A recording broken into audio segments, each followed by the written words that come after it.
What's up, HELLRAISERS? Welcome back to yet again another movie review. And today's movie we're going to be reviewing is going to be The Strangers, Chapter 1, 2024. This here is a trilogy that's going to be possibly released in one whole year. And I'm going to be completely honest with you. If you haven't watched other people's reviews on it before seeing mine, you're kind of missing out, because I'm going to rip this movie to shit. Yeah, this is going to be a rip to shit review. Okay, so brace yourself, because you probably already heard the criticism about this film. This is possibly the worst movie of the year. Possibly. All that bullshit out of the way. But before I dive into all the good, the bad, and the ugly, let me give a little bit of plot of what this movie is about. This movie tells a story about a happy couple go to this Airbnb cabin in the middle of no fucking where, and they being terrorized by 3 masked strangers. Okay, so with the plot out of the way, I'm just gonna tell you right now. I'm going to start with the cons first, because there's so much shit that I want to talk about, because this is not a fucking prequel by any means. It is not a fucking prequel. I'm sorry, it is not. But I usually do the pros first, but I have to talk about the cons, because like I said, this movie is driving me nuts. I literally had to watch this movie twice, because I watched it last night to watch it for the first time, and I hated it. And then I rewatched it again for the second time, so that I can kind of piece together that I really just watched this movie and saw a shot-from-shot remake. And I did. So to kick things off with my first con will have to be the boyfriend. This is by far the dumbest, if not the worst fucking boyfriend I've ever seen in a movie and in real life. I've seen a lot of dumb shit. I've heard a lot of dumb shit. But this boyfriend, yeah, he's the dumbest. He is the absolute fucking dumbest. We'll get to more shit on him in just a second. But his character, to me, the portrayal of his character is not very good. I don't like his acting. I don't like nothing, absolutely nothing about the character. We'll get to another character in just a second. But this boyfriend is just as worse as the boyfriend in the OG movie from 2008. But in this movie, this boyfriend does all the wrong things that I would truly have to say. This is the first time that I actually would say this on my channel. He deserves to fucking die, because how fucking stupid he is. I hate this guy so much with a fucking passion. After so many encounters of red fucking flags, and he literally still go and do the stupidest shit that got them killed.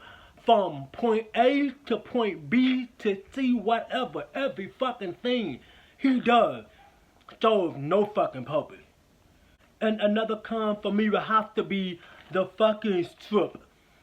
The strip for this movie is what in the actual fuck is happening. This is literally a shot-from-shot remake from the OG film from 2008. This movie literally just copied what made the original film so iconic and creepy for the time it came out. And the only thing this movie did is just give you different actors and actresses and better scenes in terms of the lighting.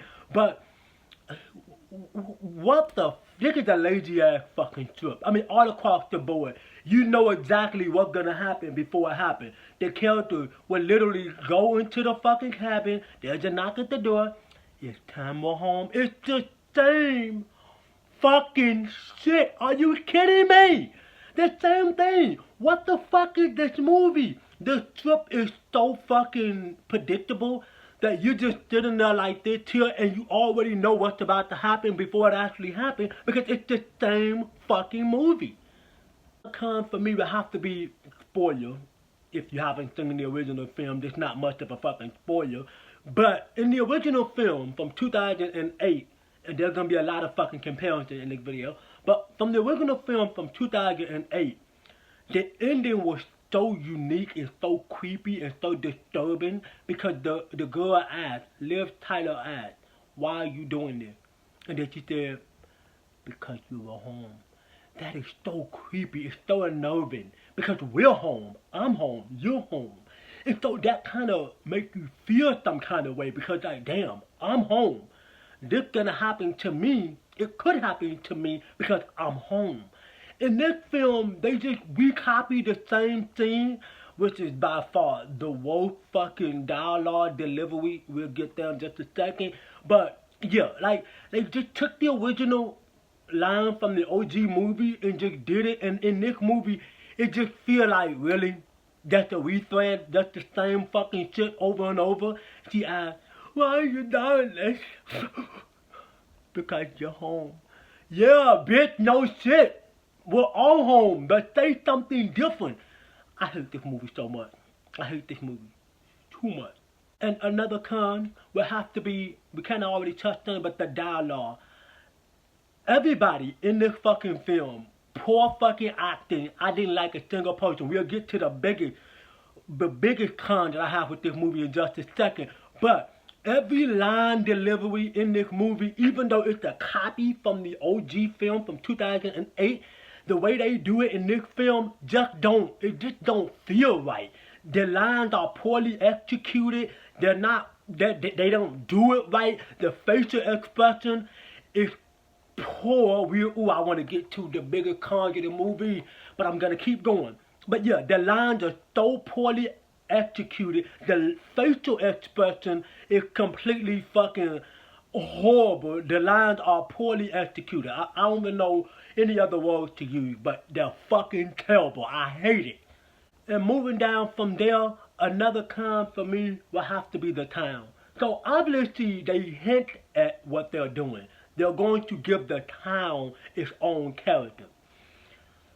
I don't know how I feel about that. I don't know how I feel about them giving the town its own character, but everybody in this fucking town is 100% creepy as all fuck. I mean, creepy right from the fucking get-go. So you got our main two protagonists, spoiler.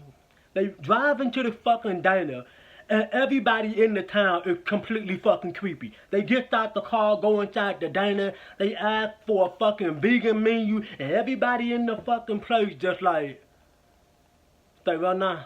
Like, okay, he or she wants to eat some vegan food. What's wrong with that? And then they have an issue with their fucking car, and it is red flag after red flag after red flag. And for whatever reason, they still go through with this creepy shit in the fucking town. What the fuck are we doing? What in the fuck are we doing? See, this is right there. The script is bad. It's absolutely fucking bad. And another con for me will have to be something that I saw in the movie that just don't make sense. And I know you can't do this. And I could be wrong, but you can't do this. And I'm going to tell you why. So this con involved that the boyfriend has asthma, which I have myself. And so the boyfriend has this asthma. And so they make it to the cabin in the middle of the fucking woods. And so the boyfriend leaves the car because remember I said they had car trouble. And so he decided, hey, I left my asthma pump in the car. So I'm going to go back and get that. And I'm going to leave you here. And so I'm going to go get that. And then, you know, we'll go from there. There's a motorcycle outside. By the way, he knew how to ride a fucking motorcycle. They don't care to explain that, but whatever. So he gets on the motorcycle and go back.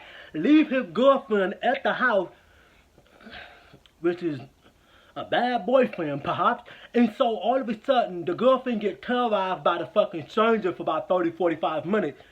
We'll get there. And so the boyfriend go get the asthma pump. But yet, later on in the film, he used a plastic bottle. He got a bottle and pumped some air into his mouth. Alright, come on, let's go. You make so much fucking noise so the stranger can know where you at. Yeah. You can't do that, okay? This is coming from a person who has asthma myself. You can't do that. Because you're gonna make noise, and plus or more, it's not enough oxygen to go into your body so you can breathe. You can't fucking do that. Come for me would have to be the girlfriend. Y'all don't understand. The last card is what I really want to get to. But yeah, the girlfriend's character. Oh my goodness. The girlfriend see the red flag that her boyfriend was actually starting to see. I was actually starting to like the boyfriend just a little bit. Just a little bit. His character was almost perfect. He said something that was so fucking clear that it was something wrong, and the girlfriend said, "Oh, so, babe, don't be sarcastic, babe. Let's just go to the cabin and have some fun." She didn't say that, but that's what I'm saying. And it's a dumb bitch move. Because she doesn't see the red flag. What the fuck? There's a red flag. There's an incident with your car. Everybody in the town is creepy. Everybody giving you weird ass fucking looks on their face. They obviously did something to your fucking car. They are the reason you're getting terrorized in the first place. And this motherfucker don't see any red flags. Oh, fuck. It gets worse. Now we're going back to what we touched on, leaving the girlfriend. So, after the boyfriend leaves, gets on the motorcycle, remember, no knowledge on how to ride a motorcycle, but apparently this motherfucker know how to do so. So he gets on the motorcycle, he drives his stupid ass away, leaves his girlfriend in the house, and she gets terrorized by these fucking strangers for about 30-40 minutes. And he comes back to the fucking house, and she say, "There's someone in the house."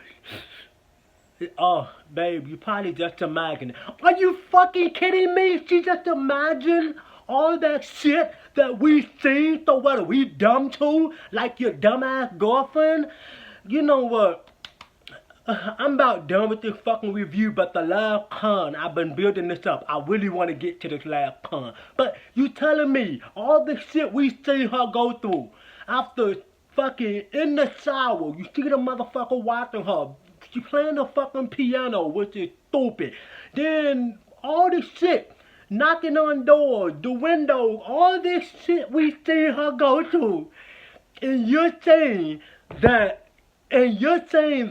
all that shit was her imagination. Fuck off.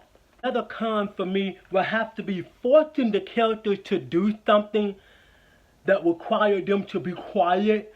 Well, like if they hiding somewhere or if they walking and the floor squeaks or something like that, forcing them to get caught is the laziest part of this fucking movie. Because there's so many times where they will go hide by a window, by a closet, or underneath the bed or whatever, stupid shit like that. And for whatever reason, they manage to get caught every single time.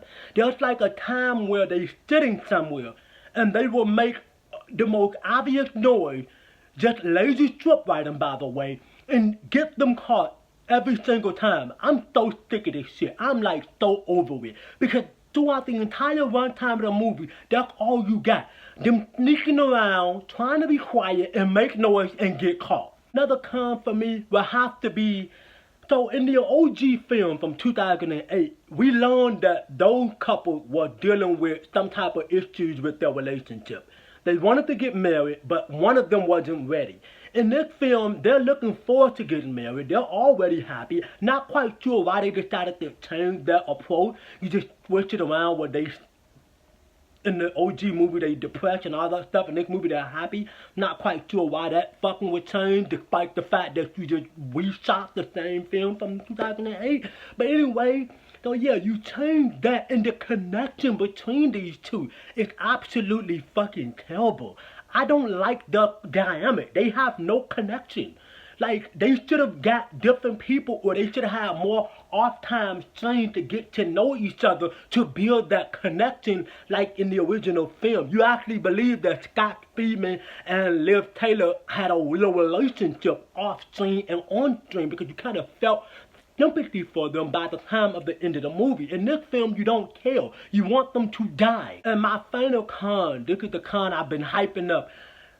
This girl right here, I'm truly sorry. I don't like her. I don't like nothing she does. I don't like Riverdale with her in it. Any other fucking movie she ever been in. I hate this fucking girl so much. I'm so sorry to say that, but I don't like her. She's a horrible, I repeat, she's a horrible fucking actress. I don't like her at all. I don't. She can't act. She gives the weirdest and the ugliest face expression I could ever think of. I know I'm not the most attractive looking motherfucker, or I know I don't have any acting skills, but this motherfucker can't act for shit. I hate it.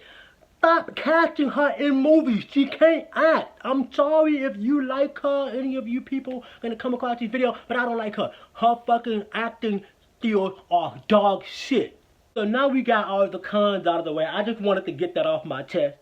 So let's just dive into the pros, because there's only 3. The first pro I want to touch on is I do like the look of these strangers. They much more darker. Their lighting is more darker. The stock head dude, to be specific, he looked the best.